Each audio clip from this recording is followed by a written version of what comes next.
Hi there, this is Elise Benin, your marketing mentor.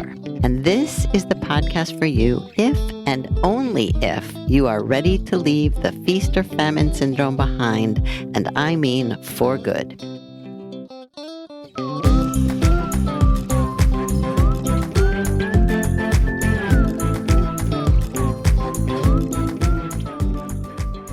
Do you trust your own intuition when it comes to marketing?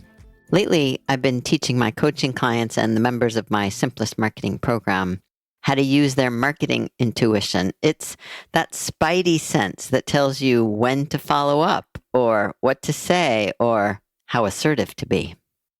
This spidey sense is not about emotion. In fact, I feel like it's the antidote to the emotions that can steer you in the absolute wrong direction. And it's the opposite of the follow-up formula that everyone seems to be looking for, but which I've never seen work, not as well as simply listening to and then trusting yourself. Marketing intuition is more about asking yourself the question, given everything I know and everything I don't know about this particular situation, what makes the most sense? Because here's the thing, it's different for every situation. That's why formulas don't work. But in order to trust your intuition, you have to be able to distinguish between the emotions, which are often a fearful inner voice, and the logic, which is your strong and healthy inner voice. So that's just one of the layers of trust that I discussed with Melody Wilding. She's the author of Trust Yourself. In the future, I will be talking more about this spidey sense, but for now, listen and learn.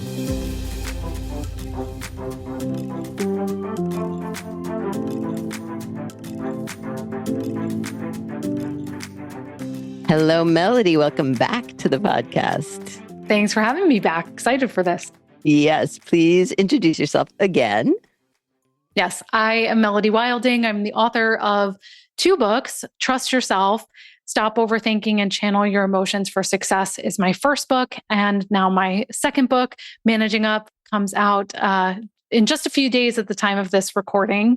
But my background is as a therapist, professor of human behavior.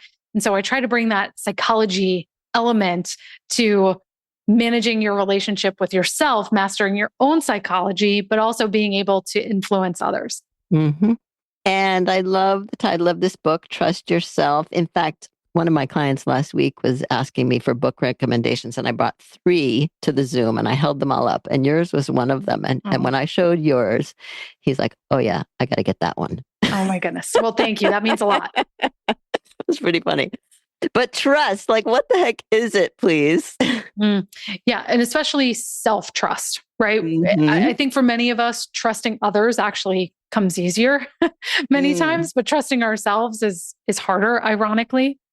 And so to me, trusting yourself means having a positive expectation about your capabilities, your ability to follow through, to handle difficulties.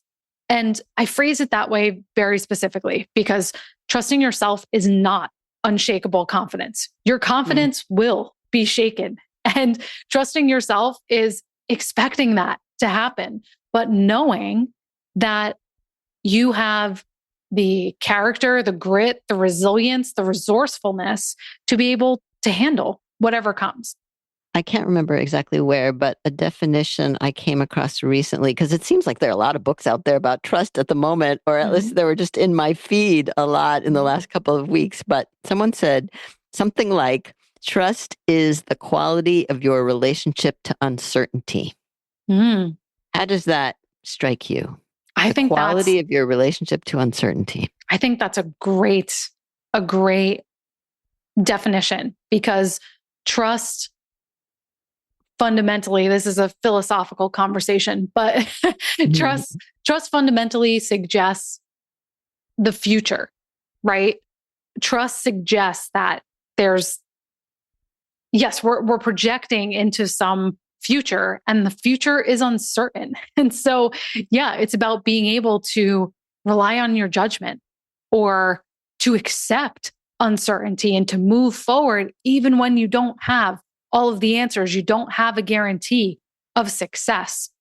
And so I love that definition. That's excellent.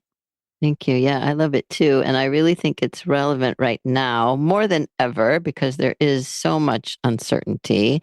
And I find people, I don't know if it's losing trust or trusting less or being more afraid or not knowing what or whom to trust. And so as I've been thinking about this, I've been thinking, well, as you've said, there is trusting in yourself.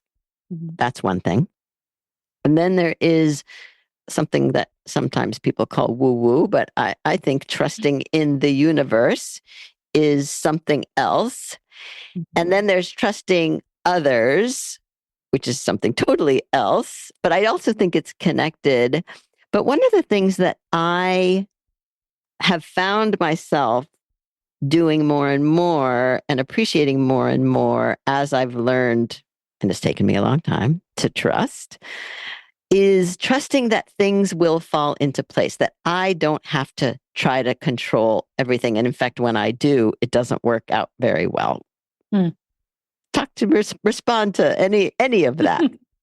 I feel that. I feel that deeply. Yes. Yeah. Trust, you were saying, whether it's trust in the universe, whatever you call it, trusting that things will fall into place. Again, there's this uncertainty element and almost an acceptance that a certain amount of things are out of your control. So I think that's part of it. And like you said, sometimes a rigid attachment to things going a certain way or a specific outcome, it just creates suffering for you, right? Unnecessary suffering for you. And that connects back to perfectionism, right? Perfectionism is really about trying to control every single thing. Yeah.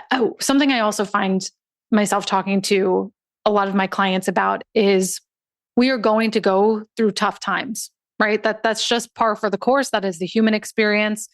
Business is going to be down. The client's not going to be happy, and whatever it is.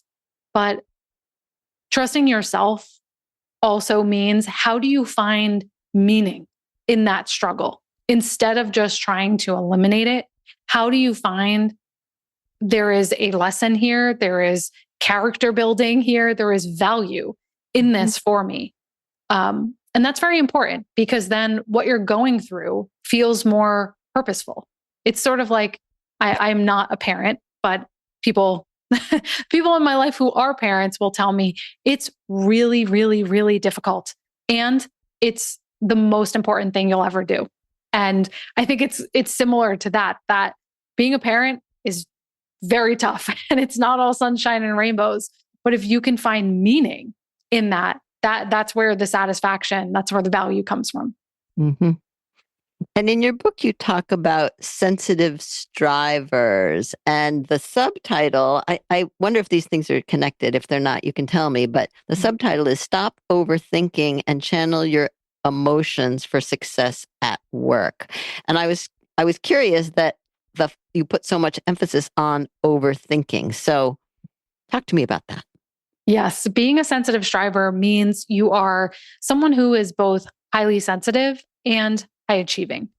So high sensitivity means that you have a more active nervous system. Your nervous system is taking in more information from the surroundings, other people's behavior, what's going on internally for you, and your brain is literally processing that more deeply.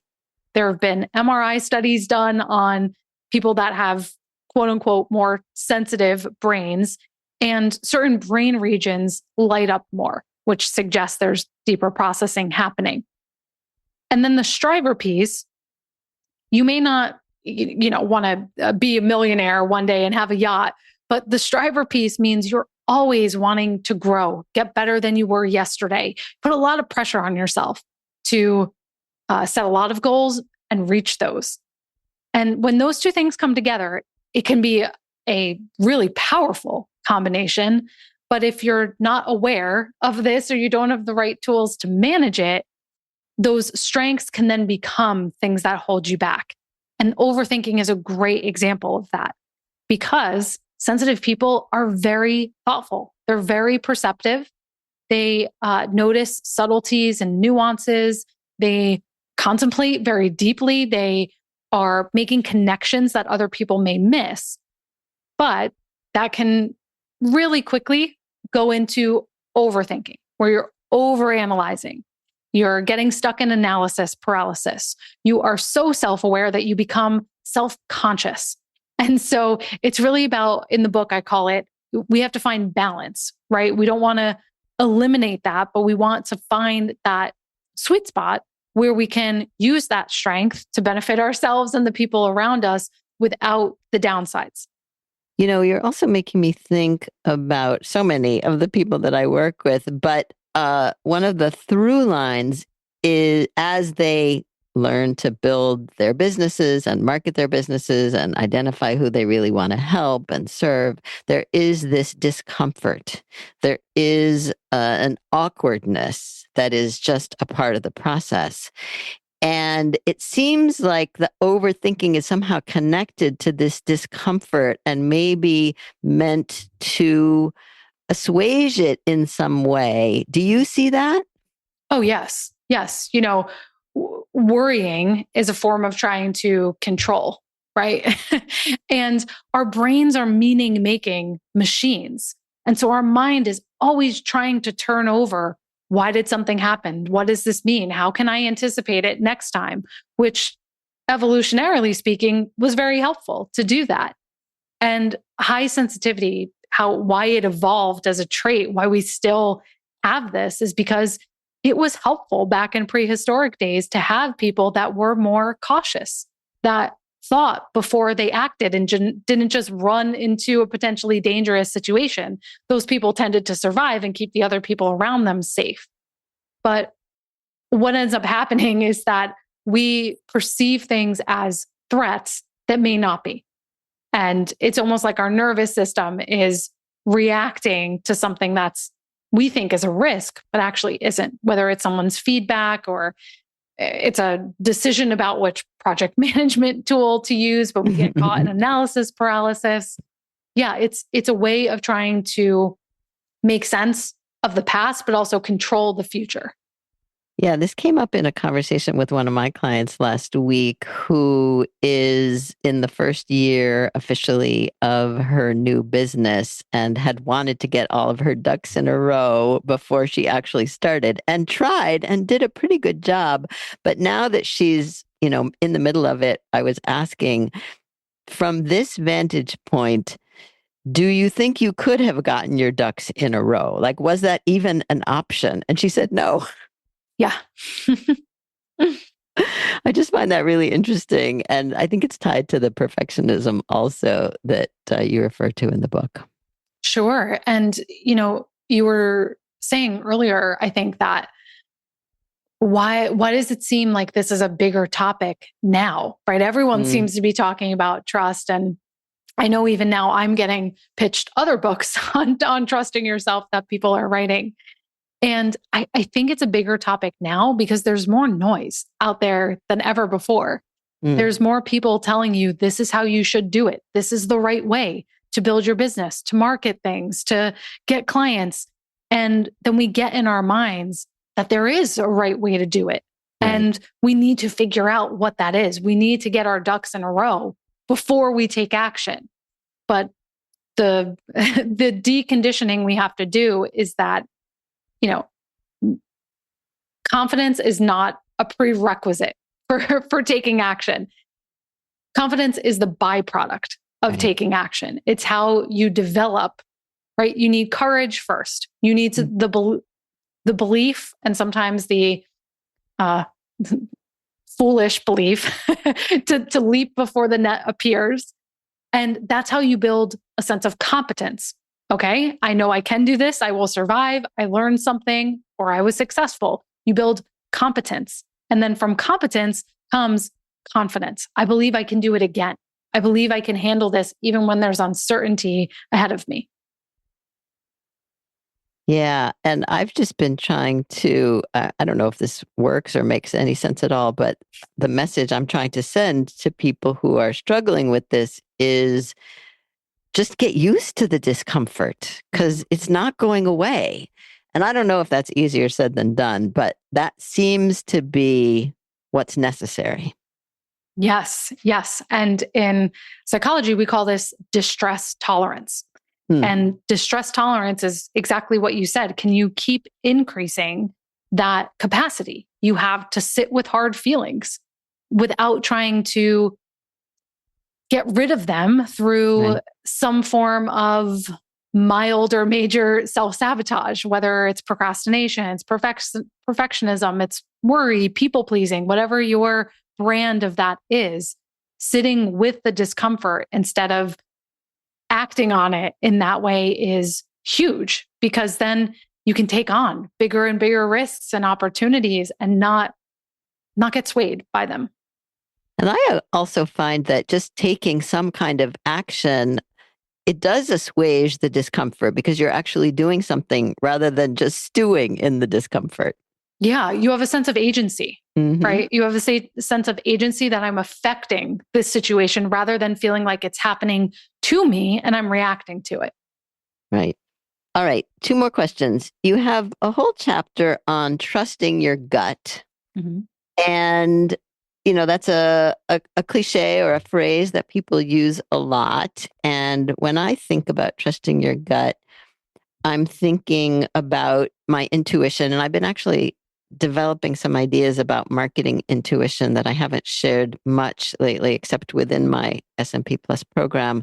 But I really feel for myself, even, that if I can listen inside myself to something. I'm not exactly sure what. Maybe this is my question, but is it time to follow up with this person? Like something simple and practical and tactical like that. Is it time yet? Or versus, oh, because you had the first call on this day, then you do the second call on this day, and then the third follow up. Like there's no formula. I keep trying to Mhm. tell people there's no formula.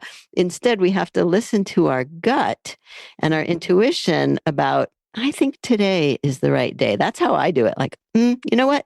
I think today, right now, this is when is the right moment. Mhm. But I find that what gets in the way, how do you separate out all that other chatter in our heads that says, no, they're not going to be there. They didn't want it. Otherwise they would, Mhm. blah, blah, blah, blah, blah. Like that's my question, really. What is like the distinction? Where's the line between intuition and fear kind of manifest as noise in your head?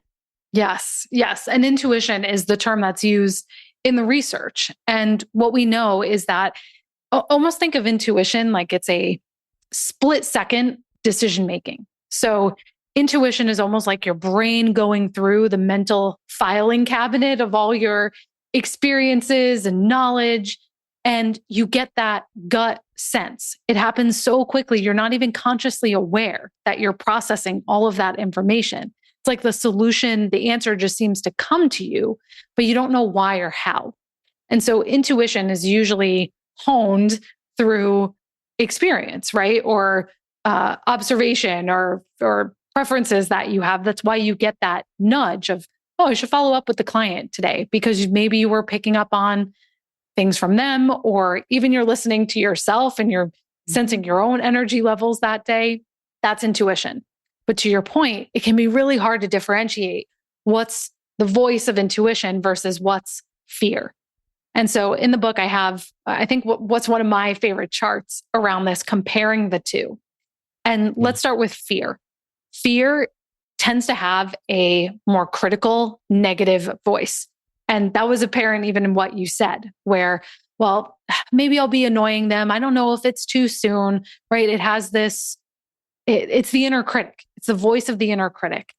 And fear usually feels in your body like constricting or limiting yourself. It feels like playing small versus intuition is more of the wise mentor type of voice. And it may it may still feel a little scary, right? It still may feel daunting to reach out to that person or hit send on that proposal, but you know deep down that it's in your best interest, right? It's in your best benefit to do that.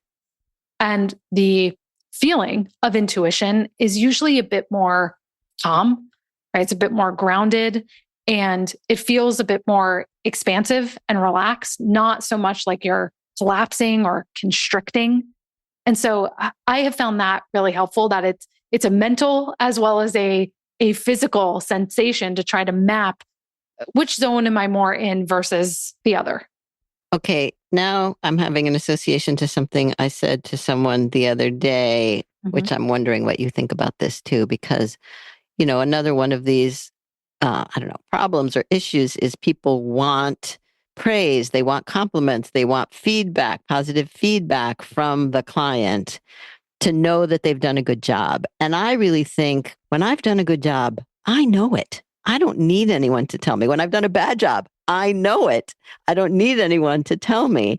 And so I don't know if that's related to my intuition, but I really feel like we need to gear our attention toward the internal that says, yeah, that was pretty good. I could have done this a little better and this a little better, but you know what? I did a good job. Yes. Yes. I love that. Yes. We have to self-validate, because so many of us, one of our patterns is to seek that validation from others. Tell me I'm good. Tell me I'm okay. Right. And this is really common. I was talking to someone about this earlier today, how, especially if you're someone who is more sensitive or in any capacity was told, stop being the way you are when you were younger, right? Yeah. You stop trusting your own instincts. Right. Because you think it's wrong. And so as an adult, you do look externally. And what you said, I think is it's simple, but it's so foundational and brilliant that before you go seeking that validation or that approval from somebody else, figure out your own point of view. Whether it is you gave a presentation or you get off a call, think about what do I think went well there before you go to your coach or somebody else and ask them for feedback. Develop your own point of view first, and also develop the habit of redefining what a win is. Because this goes back to the beginning of our conversation. Everything is not in your control. Success is not always within your control. And so you have to acknowledge where you are growing, when you've had a hard conversation, you have set a boundary, when you've reacted differently than you might have before. All of those are wins, and we need to give ourselves credit for that. Because if we don't pause to internalize and appreciate those things, we'll never integrate it into our identity, how we see ourselves. And you'll just keep seeing yourself as not capable, not enough, right? And then you'll continue searching for evidence of how you're not capable and not enough. And so just pausing to say, hey, I'm really proud of myself for how that went today or how I handled that conversation. Well, then guess what? Then you're starting to nudge your identity more in the direction of someone who is competent, confident, assertive, and then you'll find data to confirm that. And that's how you get in that virtuous cycle. And I think also, just to add to that, if once one has had that very positive experience, what can I do to set the stage for this to happen again? Because a lot of it is actually within our control. Mm-hmm. All right. This is awesome. I know you're on a time schedule, and I want to respect that. So where they can find you and this book, please, Melody. All of the information is at melodywilding.com. You can find Trust Yourself there, as well as my new book. And make sure you connect with me on LinkedIn. I would love to hear what your takeaways are. Beautiful. Thank you so much for sharing this. Thank you. We covered a lot of ground in that short conversation, but I highly recommend Melody's books, Trust Yourself, and her most recent, Managing Up, which was the subject of our first conversation. That was episode 521. Check that out. And if you want my help finding your Spidey sense, or finding better clients with bigger budgets, as I like to say, I hope you'll take advantage of my free mentoring session. You can find that and lots more resources, including my simplest marketing plan, at marketing-mentor.com. So enjoy, and I'll see you next time.